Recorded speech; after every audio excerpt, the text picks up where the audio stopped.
Hi there, I'm Jòh-Ann. I'm a physiotherapist with a special interest in pelvic health. This video is to help you move with me, train well, feel good in your body, and start loving to move again. A little disclaimer, this does not substitute any medical advice from your trained medical professional. So if you have concerns, please speak to them. In this session, you will be working on hip mobility and resistance training for the hip muscle specifically. You will do this in a position lying on your back, and you need a resistance band to complete this training. I will give you specific instructions for each movement that will follow. This is done so that you can go back easily to an exercise or movement that meets your specific requirements. We are going to start with a warm-up, go into a training, and then do a warm-down together. Let's start with a warm-up.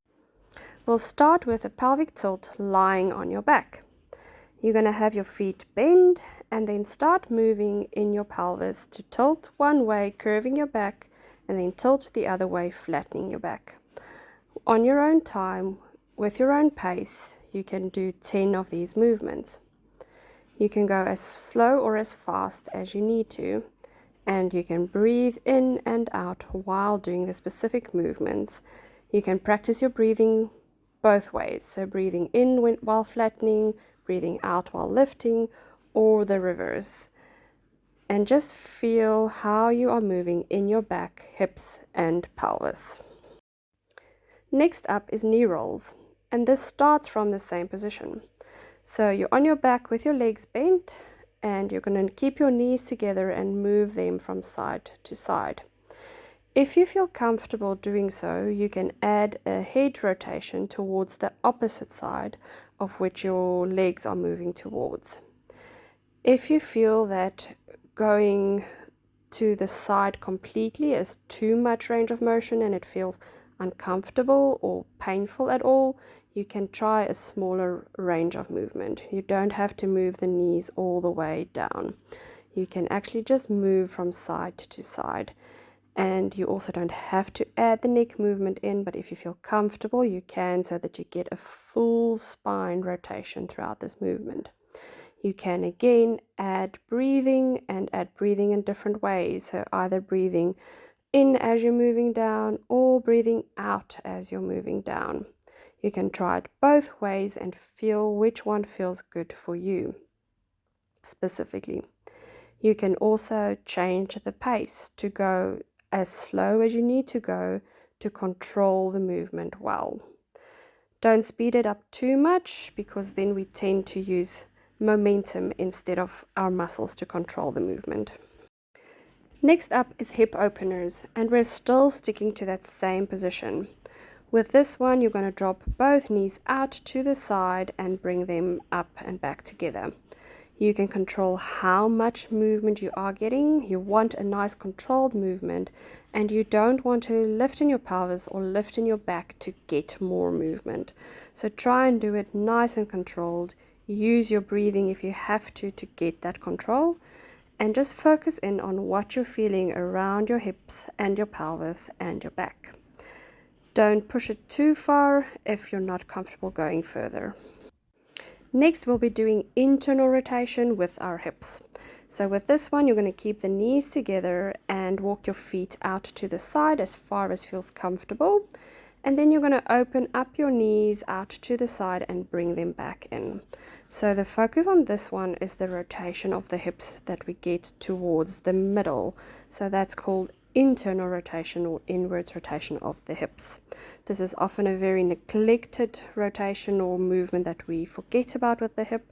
So sometimes this can be a little bit uncomfortable or a little bit stiff to do, but shouldn't be painful. You can again slow it down to make it more controlled and only move within the range that feels okay to move into. You can use your breath to alter the movement. Next up is the hip glide. With this one, you're going to straighten one leg and lift the other leg towards your chest, grabbing behind the knee. You're going to roll the hip from side to side, moving the knee towards the opposite shoulder and then towards the same side shoulder. This moves the hip throughout its entire range and should be a nice comfortable feeling. It shouldn't cause impinging or any groin pain in this position. You can slow it down if you need to feel a little bit more comfortable and control the movement.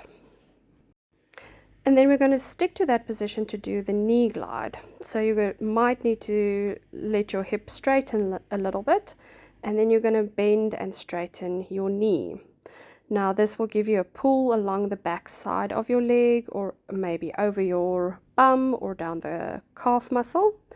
And some people might be able to do this with a little bit more hip range of motion, so you might be a little bit higher up, and that's also okay. Last thing we're going to do in the same position on the same side is the straight leg glide. So you're going to straighten your knee out, keep a hold of the knee, and move from side to side towards the opposite shoulder and the same side shoulder. You might feel a little bit of a pull somewhere along the calf or the hamstring, the knee or the bum. It shouldn't be too painful, because then you might need to lower your leg a little bit if it's really painful. It should just be a nice stretchy feeling. And then we're going to repeat those last 3 movements all on the opposite side. So you're going to start with your hip glide, holding on the back of the thigh, moving your knee in a bent position from one shoulder towards the opposite shoulder, gliding and sliding that hip through its range of motion. Just a reminder, you shouldn't be getting a groin pain or an impingement feeling in this position. After that, we're going to do the knee slide. So you're going to straighten and bend your knee in this position. Again, we are looking for a little bit of a pull behind the legs, somewhere along that back line, but not extreme pain. Some of you might be a little bit more flexible and might be able to do it a little bit higher up. And then the last one is the straight leg glide. So again, keeping the knee straight, moving the knee towards the opposite shoulder and then towards the shoulder on the same side. Again, we're going to get that stretchy feeling behind the leg or maybe in your bum, and that's okay. As long as it's not severe pain, you can continue with this movement exactly where you are positioned. Then the last warm-up is the lifted leg openers. So you're going to keep the knees and the hips bent, and you're going to move your knees as well as your feet out towards the sides. And you can do this through different ranges of motion. So you can lower in your hips a little bit more towards the ground, which needs a little bit more core activation and core control, and gets your hips opening and moving through a larger range of motion. It's now time to grab your resistance band, because you're going to use it for the training. First up, we're going to do rotation outwards. You're going to have the band around your legs, under your thighs, cross it, and you can pull it up and keep it up with your arms. Then you can get a little bit of a workout with your arms as well. You can then open your knees against the resistance of the band, pushing into the sides, again with control, making sure that you're not gaining extra movement by lifting your pelvis or your back up. Just using your hips to squeeze out into the resistance and keep that pull tight with your arms so you get a nice workout. Next, you're going to do a bridge with an isometric opener. So you're going to stay in that same position you were in for the previous movement. You can lower your arms. You can squeeze out and hold that squeeze out into the band while lifting your bum up and moving down back onto the floor. So the isometric part is where you're holding the squeeze into the resistance band, and then the bridge is where you are lifting your bum up and down. Again, you can slow this down to do it at a comfortable pace. So next up is tabletop stepping. So you're going to change the position of the band to have it around your legs. It's going to be uncrossed and holding it with your hands, holding the resistance. You can place your elbows down for this one. Your biceps will still be working, so you'll still have a little bit of working into the arms. And then you take turns alternating your legs to step and straighten the leg out, and then control the leg back into that tabletop position. So tabletop is ideally 90 degrees at the hips and knees, but for this exercise you might need to go at a little bit more of an angle to keep the band in place. You can slow it down as much as you need to have good control so that you're not lifting in the back or the pelvis. And you can use your breathing again, alternating and testing what works best with your body. You want to do 20 in total, so 10 on each leg. So a good way to make sure that you do 10 is to count out loud, and then remember whether you're counting one on just doing the right leg or one for the right, two for the left. Next up is the hip bend exercise. You're going to change the position of the band again, having it twisted around your upper legs, crossing at the front and then pulling down on either side, keeping your hands on the floor so that you are actually pulling down against the resistance, giving your back muscles a little bit of an activation and your arms working a little bit as well. You're going to alternate your legs again, bending at the hip to lift up and then slowly controlling and lowering back down. So the resistance is going to try and pull you down as well, so it's important to try and control as you're moving down. You're going to alternate between the legs, again doing 10 on each leg, so 20 in total, and you can add your breathing if you need to, and you can slow it down if you need to slow it down to have more control. If it's too difficult lifting the hip up, you can also just keep the heel on the floor and slide the leg up. So doing more of a heel slide to still get the same movement but with less effort that you need to put in. Next up, we're going to do another bridge, but we're going to do it a little bit differently against resistance.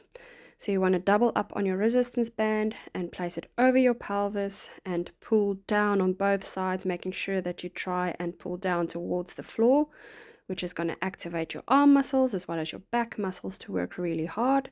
And then you're going to lift your bum up against that resistance of the band to lift into that bridge position. You're going to lift 10 times, and you can do it at a pace that is comfortable.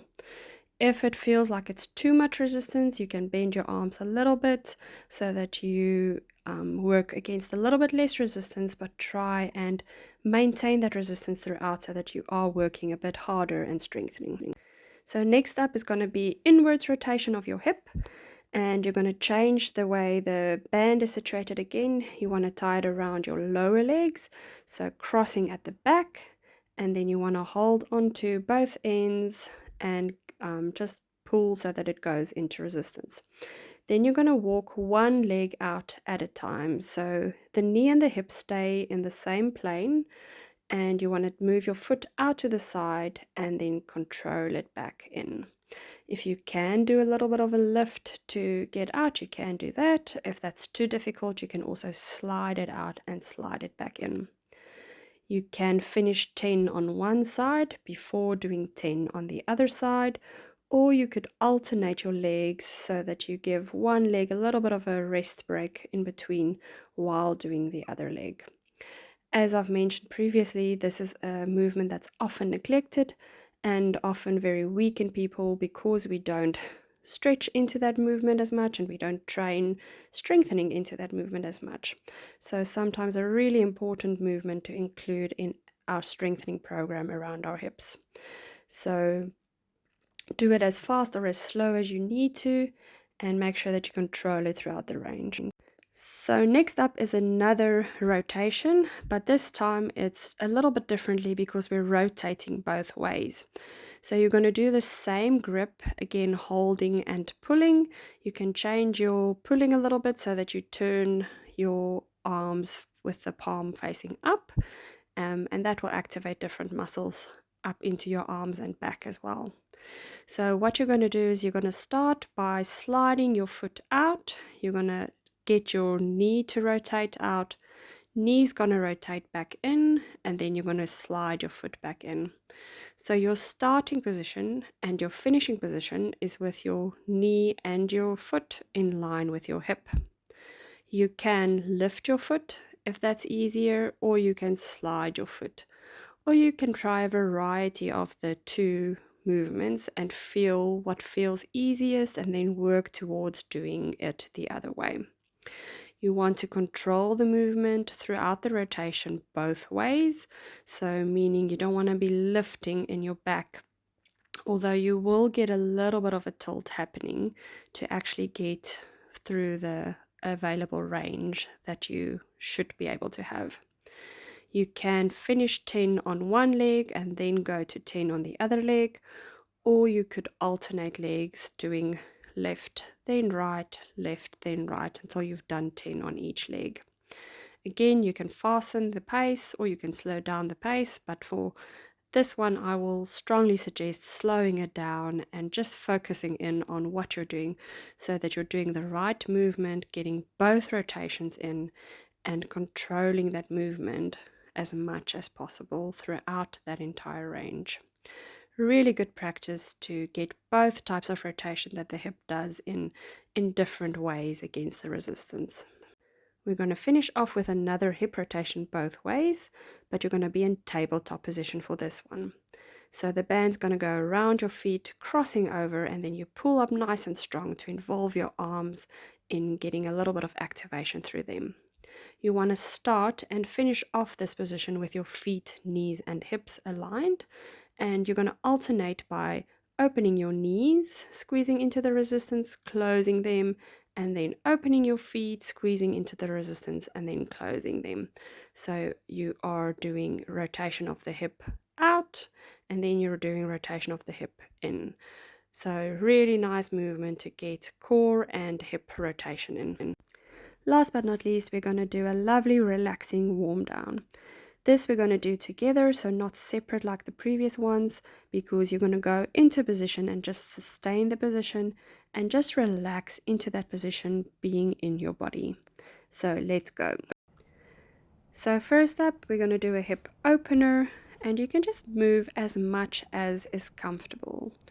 Try and just focus in on the different body parts touching the floor, and I want you to try and make those parts as heavy as possible.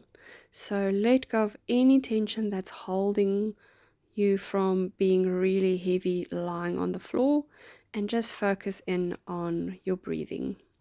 Next, we're going to do an inwards rotation of the hips. So your knees are going to go together and your feet are going to walk out to the sides. And again, I want you to just feel what you're feeling in your body. So all the parts that's touching the floor need to be really, really heavy and comfortable. And with this one especially, have a feel what you're feeling around your hips, around your pelvis, and around your back. And then always just focus in on your breathing, because breathing is a really good way to relax into a movement and to actually gain a little bit more relaxation and stretch from it. Next, we're going to do a hug to the chest, a knee hug to the chest. So you can grab onto your shins if you want to. I prefer grabbing onto the back of the thighs, so just under the knees. It's a little bit more comfortable than compressing into the knees. And you can stretch up as far as is comfortable. So really nice way to get a little bit of movement over that lower portion of your back, and just relax into that movement. Then we're going to go into a happy baby. So this you can either grab onto the back of your thighs and just open up a little bit, or you can grab your ankles or your feet, whichever are comfortable. In this position, you can breathe and really try and focus on getting that breath as low as possible, almost as if you want to breathe through your pelvis. You can hold that stretch, and again, just feel whatever you're feeling in your body and where you need to let go of tension to actually be comfortable in this position. Next up, we're going to do a spine twist. So you can put your legs down, keep your knees together, and twist off to one side. Rotate your neck towards the opposite side and maintain that position. Feel what you're feeling throughout your body. So if you lift your arm up, you can feel if you feel any sort of stretching throughout the abdominal area or side of your trunk. And then you can do the other side when you're ready as well. So twisting the knees towards one side, twisting your head towards the other side, and just relax into that position. focus in on your body and feel what you're feeling. Wherever there's a little bit of tension that you're holding on, try and just let go and make that body part as heavy as you can onto the floor. Really nice, relaxing way to get a full spine mobilization. Then you can twist back, you can put your legs down, and you can do a growing tall stretch. So stretching your arms up as far as you can, legs out, and just maintain that position. Breathe into it. Again, focus on where your body parts are touching and whether there's any tension preventing you from, feeling really heavy on the floor. If there's any tension, try and change the tension so that you get that heaviness. And then we're going to end off with some lovely breathing. So you can put one hand on your chest, one hand on your abdomen or on the side of your rib cage, and you ideally want to feel the air enter the bottom hand. So more side of your rib cage and abdomen, where we want the raising to happen on your breathing in. So as you're breathing in, you want to send the air as low as possible, and breathing out is just passive, so everything just returns sort of to its normal. And on your own time, you can do 3 deep breaths in and out, and just relax into it and feel what you're feeling in your body. Thank you for moving with me today, and I hope you feel really good in your body after that little session. If you love moving, continue joining me for some movements. And if you don't love moving yet, let me know what would help to get you there.